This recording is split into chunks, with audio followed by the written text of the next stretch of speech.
Baik, mari kita berdoa. Bapa, kami bersyukur buat pagi hari ini Tuhan, kami boleh bangun pagi hari tanpa kurang suatu apapun.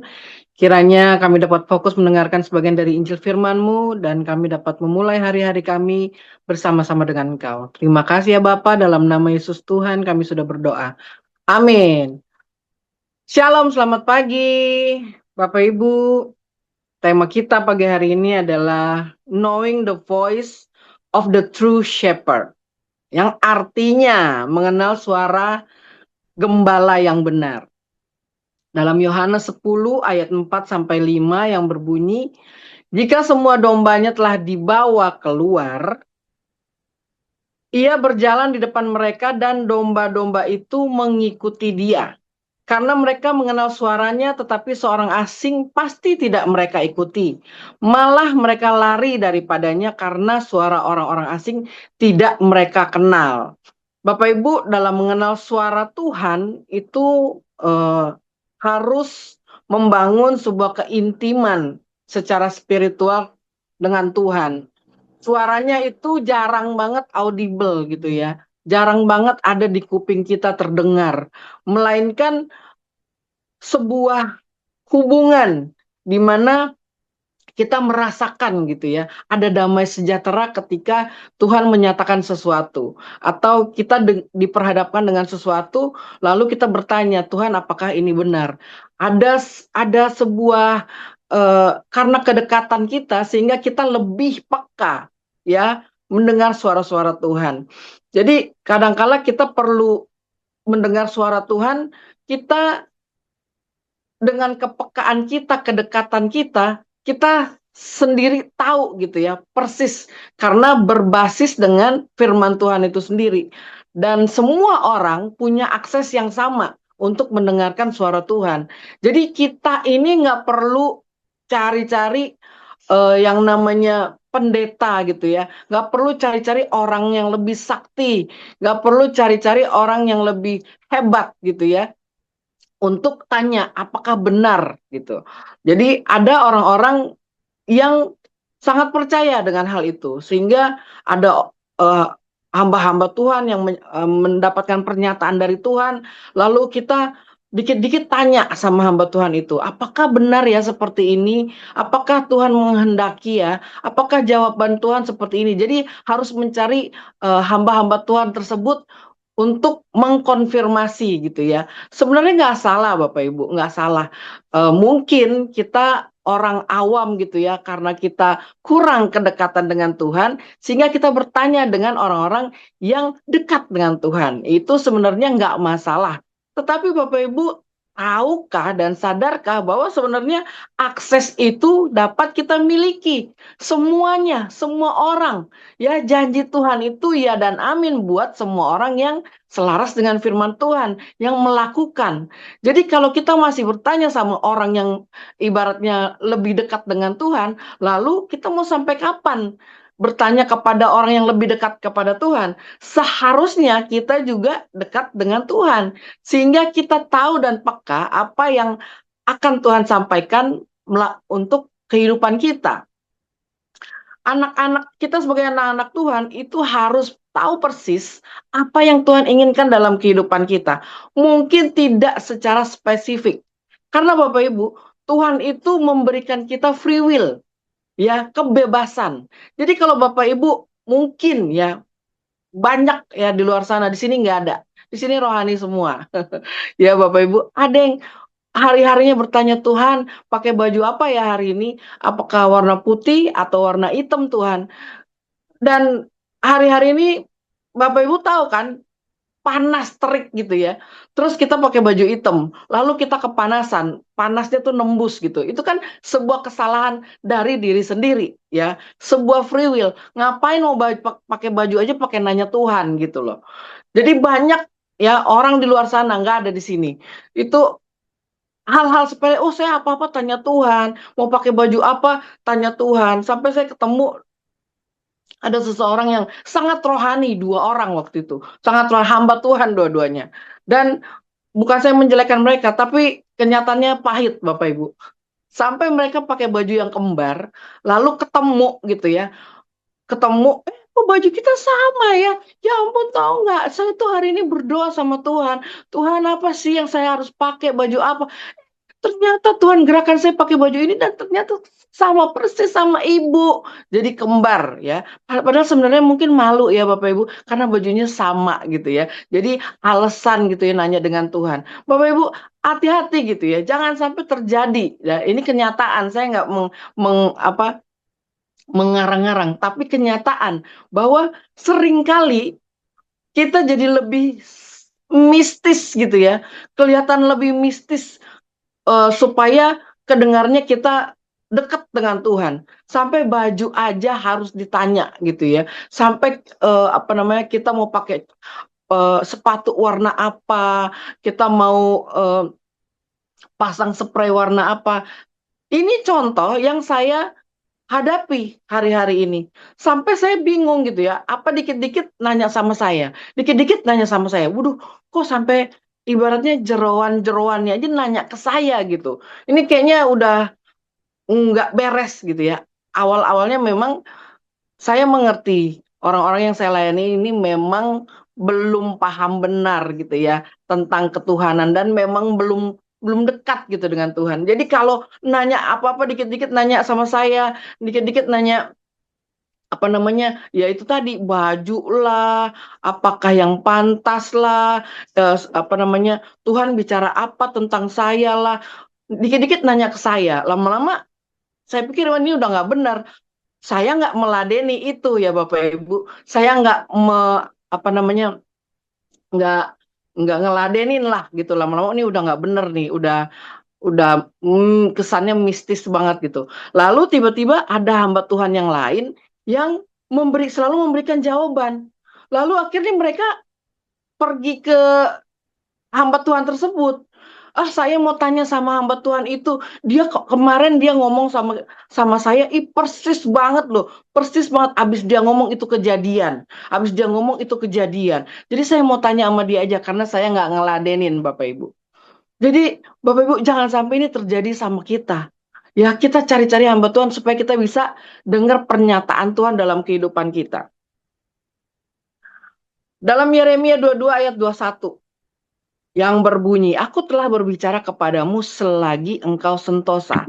Tetapi engkau berkata, aku tidak mau mendengarkan. Itulah tingkah langkahmu dari sejak masa mudamu. Sebab engkau tidak mau mendengarkan suaraku, versi terjemahan baru. Bapak Ibu, firman Tuhan di sini katakan, ya, selagi engkau sentosa, sentosa Bapak Ibu. Jadi seringkali waktu kita lagi nyaman, lagi makmur, lagi senang, kita susah untuk mendengarkan suara Tuhan. Karena nggak ada hambatan, nggak ada kesusahan, nggak ada yang perlu dipertanyakan kepada Tuhan. Karena semuanya mulus.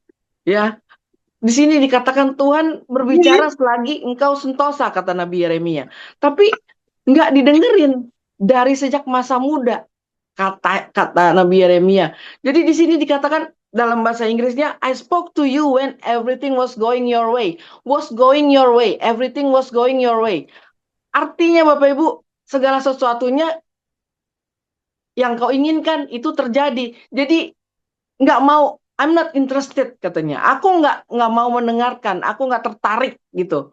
Jadi waktu sesuatunya terjadi sesuai dengan keinginan kita nggak tertarik dengan penyataan Tuhan, apa yang Tuhan katakan, kita nggak peduli gitu, karena semuanya aman dan semuanya apa namanya terkendali gitu ya. Jadi kita sibuk dengan keadaan kita, dengan kemakmuran kita, sehingga kita nggak perlu lagi dengar suara Tuhan. Jadi Bapak Ibu, banyak sekali akibatnya yang terjadi dalam kehidupan kita. Harusnya kita mendapatkan peringatan mungkin. Tuhan memperingati kita sesuatu supaya kita berjaga-jaga atau berhati-hati. Dan mungkin Tuhan sedang menasihatkan kita sesuatu, memberikan arahan, memberikan tuntunan. Tuhan ingin membawa kita menuju air yang tenang, padang rumput yang hijau, penghiburan, atau lagi menuntun kita melewati lembah kekelaman. Tuhan lagi memberikan kita kekuatan, tapi kita nggak mendengarkan apa kata Tuhan. Sehingga padang yang berumput hijau nggak kita lewati, menuju air yang tenang kita nggak rasakan. Karena apa? Kita nggak mau dengerin suara Tuhan. Kita nggak peduli suara Tuhan lagi, karena keadaan kita sedang baik-baik saja. Jadi Bapak Ibu, hati-hati dengan baik-baik saja. Sehingga kita nggak mampu mendengarkan apa maunya Tuhan. Kalau Tuhan percayakan kita segala sesuatunya kemakmuran, berdoalah supaya kita sudah siap. Sebab kalau kita nggak siap, maka itu semua akan habis. Ya Bapak Ibu, maksud dari kata selagi engkau sentosa ini adalah dalam konteks Alkitab ya Bapak Ibu. Ini ada dua nih perilaku manusia. Yang pertama, ya, selagi engkau sentosa. Yang pertama, lupa Tuhan saat kita sukses. Jadi ayat ini Bapak Ibu, bangsa Yehuda sedang menikmati masa-masa kejayaan, kedamaian, kelimpahan ekonomi. Tapi kenyamanan tersebut justru membuat mereka tidak lagi membutuhkan Tuhan. Mereka menjadi mandiri secara keliru. Nah, Bapak Ibu, hati-hati. Jangan sampai karena kita sudah punya kejayaan, kedamaian, kelimpahan ekonomi, kenyamanan, lalu kita merasa kita ini semua karena kita, karena hasil usaha kita, ya. Jadi kita merasa kuat, kita merasa sudah mandiri. Akhirnya terjadi kekeliruan, sehingga kita nggak tahu apa yang Tuhan mau dalam kehidupan kita.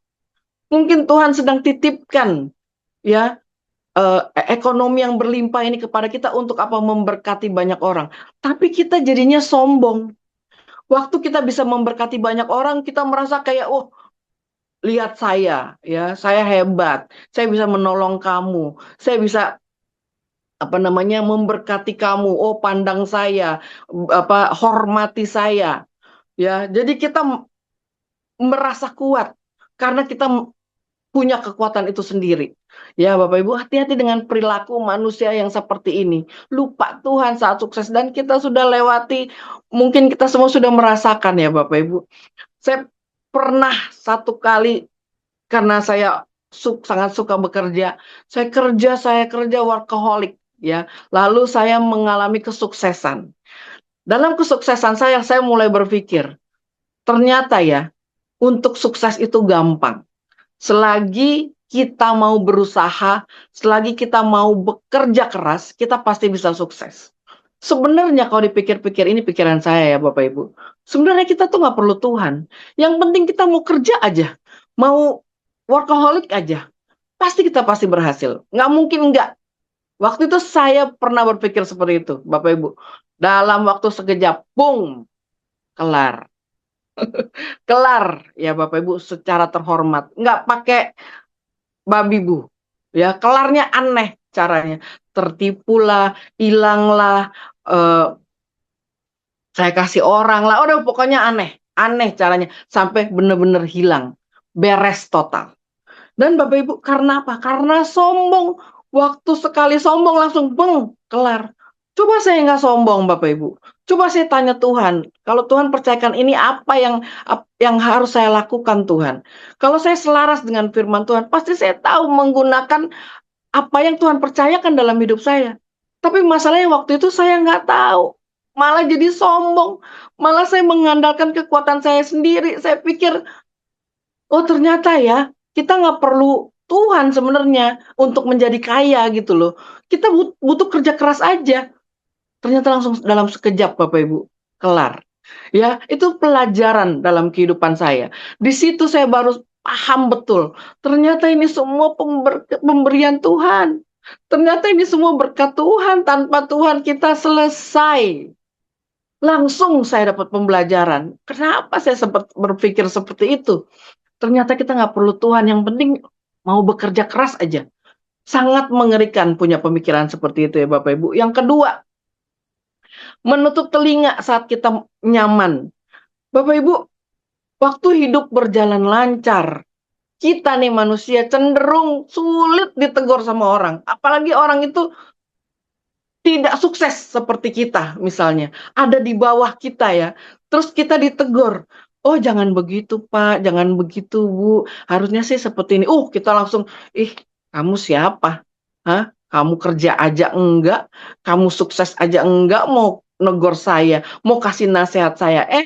Tunggu dulu," gitu ya, "sukses aja dulu, nggak usah banyak ngomong deh." Begitu rata-rata ya kan Bapak Ibu, kita menutup telinga saat kita nyaman. Ya, ada pendeta yang negor kita, "Halah, pendeta negor, hidup lu aja masih susah, mau negor-negor saya." Ya tunjukin dulu dong contoh teladan kalau kamu sukses juga, ya Kak. Makanya saya sempet waktu saya akhirnya memutuskan mau jadi pendeta, saya sempat mikir gini, "Aduh Tuhan, saya nggak maulah kalau jadi pendeta terus saya miskin," gitu ya. Saya nggak maulah tiba-tiba ada jemaat atau ada orang yang menuding saya, pendeta miskin, minta-minta sama jemaat atau, nunggu-nunggu jemaat memberikan pemberian, sampai sempat berpikir seperti itu. Tapi saya tahu, saya paham betul, ketika kita punya hubungan, ketika kita dekat dengan Tuhan, Tuhan maunya seperti apa. Nah, itu yang harus kita pelajari Bapak Ibu. Jangan sampai Tuhan bicara sama kita, memperingatkan kita berkali-kali, waktu kita lagi makmur, waktu kita lagi butuh jawaban, tapi kita nggak mau dengerin. Terus kita tutup kuping kita, karena kita sedang lancar-lancar aja kehidupan kita, sampai kita cenderung menolak, lalu kita melakukan segala kesibukan-kesibukan. Hati-hati dengan perilaku manusia yang seperti ini Bapak Ibu. Kita semua manusia ya, enggak nggak kebal. Ya, saya untung puji Tuhan saya nggak seperti itu, Bu Morin. Saya puji Tuhan baik, ya denger-dengeran apa kata Tuhan. Pokoknya saya taat banget gitu apa kata Tuhan. Ya Bapak Ibu itu sombong juga ya. Jadi hati-hati Bapak Ibu. Kita nih manusia ini gampang banget ya merasa diri si paling benar, merasa diri si paling dekat dengan Tuhan, ya. Dan Bapak Ibu, waktu kejadian-kejadian eh, kita ditegur dengan Tuhan, sehingga kita harus, apa namanya, Tuhan mau kan kita masuk ke padang rumput yang berumput hijau, masuk ke air yang tenang. Tuhan kan mau kan kita masuk ke tanah perjanjian, kepada janji-janji Tuhan. Waktu Tuhan kasih tahu kita, memperingati kita, menegur kita, seharusnya kita dengan taat. Ya, dengan taat. Lalu dengarnya caranya gimana? Ya, kita kan mengalami damai sejahtera tentunya yang pertama. Waktu kita butuh jawaban, "Tuhan, ini gimana ya Tuhan? Aduh, ini udah di ujung nih Tuhan, apa yang harus aku lakukan?" Ya, alami ketenangan, alami kedamaian bersama-sama dengan Tuhan. Jangan ngotot gitu ya, dengan egoisnya kita, pasti Tuhan maunya kita sukses, Tuhan maunya kita kaya. Jadi kalau sampai kita miskin berarti Tuhan lagi menghukum kita dan lain sebagainya. Enggak seperti itu juga ya Bapak Ibu. Kadang-kadang banyak orang yang memberikan tudingan-tudingan gitu, mengintimidasi sampai kita pikir, "Aduh Tuhan, kok miskin terus ya Tuhan, udahlah berarti Tuhan nggak berkenan sama kehidupan saya." Bukan bukan seperti itu cara Tuhan bekerja. Mungkin Tuhan sedang melatih kita supaya kita terus berharap kepada Tuhan. Jangan sampai waktu kita nyaman, waktu kita diberikan berkat-berkat Tuhan, lalu kita udah nggak peduli lagi dengan Tuhan. Waktu saya ngotot, pengen banget sukses, saya kejar sana sini, saya dalam pikiran saya, Tuhan mau saya sukses. Kalau saya sungguh-sungguh bekerja keras, pasti Tuhan mendukung saya, pasti Tuhan mensupport saya. Saya ngotot, dengan dengan ego saya. Lalu apa yang terjadi? Kesalahan demi kesalahan, kegagalan demi kegagalan terjadi dalam kehidupan saya. Akhirnya saya bilang, "Aduh Tuhan, capek banget Tuhan, ngotot-ngotot kayak gini Tuhan." Akhirnya semuanya gagal, semuanya salah. Jadi udah gimana lah Tuhan, terserah Tuhan. Dalam kegagalan tersebut saya belajar untuk apa? Merendahkan hati. Tuhan maunya seperti apa sih? Kalau Tuhan percayakan hal yang besar, siap dulu mentalnya.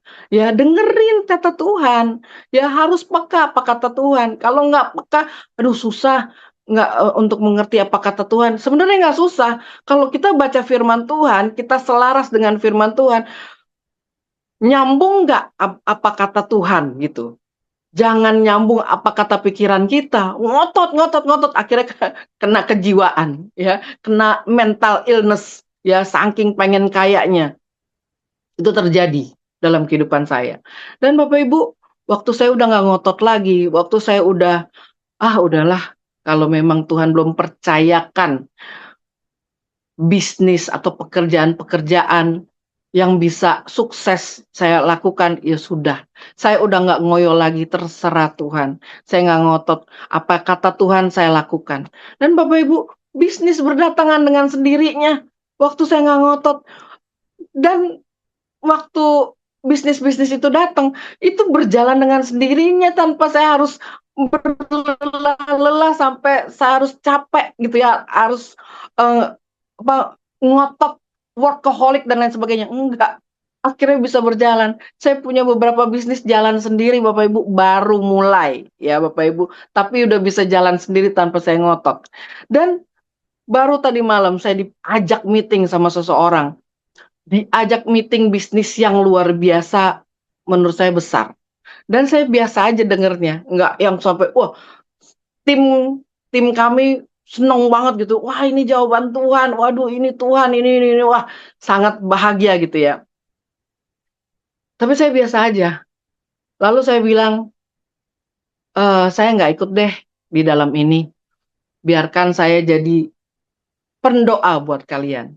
Biarkan saya jadi penasehat buat kalian. Oh, oke, fine, kata mereka. Jadi pendoa kan tapi perlu dibayar juga kan. Wis, perlu dibayar gitu ya katanya. Jadi perlu gajian. Oh, nggak usah, saya bilang. Nggak usah, kasih PK aja. Jadi waktu saya dipanggil kalian untuk mendoakan, kasih aja PK. Udah cukup bagi saya bilang begitu. Jadi Bapak Ibu, hidup saya udah lebih tenang. Ya, karena apa? Saya percaya Tuhan memberkati saya dengan caranya. Nggak perlu ngotot. Ya, nggak perlu macam betul. Makanya harus selaras dulu dengan firman Tuhan supaya nggak kebingungan, supaya nggak apa namanya jadi freak gitu ya, jadi aneh. Udah tenang aja, Tuhan yang berkati kita kok. Jadi dengerin apa kata Tuhan. Tuhan mau apa yang Tuhan mau kita lakukan, lakukanlah itu. Ya Bapak Ibu. Jadi percayalah, percayakan kehidupan kita kepada Tuhan. Bapak Ibu masuk ke BR masing-masing. Yang pertama, bagaimana cara Anda mendengarkan suara Tuhan? Apakah ada langkah khusus yang Anda terapkan? Mungkin Bapak Ibu punya tips-tips ya untuk mendengarkan suara Tuhan. Mungkin ya harus baca firman Tuhan tentunya. Mungkin Bapak Ibu punya tips lagi. Oh, saya biasanya apa namanya eh, menyelaraskan hati saya. Apakah saya damai melakukan ini? Apa Bapak Ibu? Ada langkah khususkah? Bapak Ibu boleh sharing di BR-nya masing-masing. Yang kedua, bagaimana Bapak Ibu tahu membedakan suara Tuhan atau bukan? Ya Bapak Ibu, mungkin ya itu tadi, waktu Tuhan ngomong kok saya damai gitu ya. Tapi kalau Tuhan seperti tidak ngomong apa-apa, kayak nggak ada kedamaian di hati saya, ya sudah. Ya Bapak Ibu pahamlah maksudnya. Jadi Bapak Ibu udah ngalamin pastinya ya dalam kehidupan keseharian. Ingat Bapak Ibu, bukan soal pakai baju hari ini apa, bukan. Tapi hal-hal yang penting gitu ya, yang harus kita tanya Tuhan, apa yang harus kita lakukan dalam kehidupan kita supaya kita bisa menjadi teladan bagi banyak orang. Mari kita berdoa. Tuhan, kami bersyukur buat pagi hari ini Tuhan. Terima kasih kiranya Kau kuatkan setiap kami supaya kami lebih peka lagi mendengarkan Gembala Agung kami, dan kami percaya Tuhan Kau yang akan percayakan kami hal-hal yang besar melalui apa yang kami lakukan, apa yang Kau perintahkan kepada kami sehingga kami lakukan melalui suara-Mu Tuhan. Kami menjadi peka, dan biarlah Engkau yang menggiring kami ke air yang tenang, membawa kami ke rumput yang hijau Tuhan. Kau yang tolong setiap daripada kami Tuhan, supaya kami mengalami kepekaan lebih lagi. Terima kasih ya Bapak, terpujilah nama-Mu. Di dalam nama Yesus Tuhan kami sudah berdoa. Amin.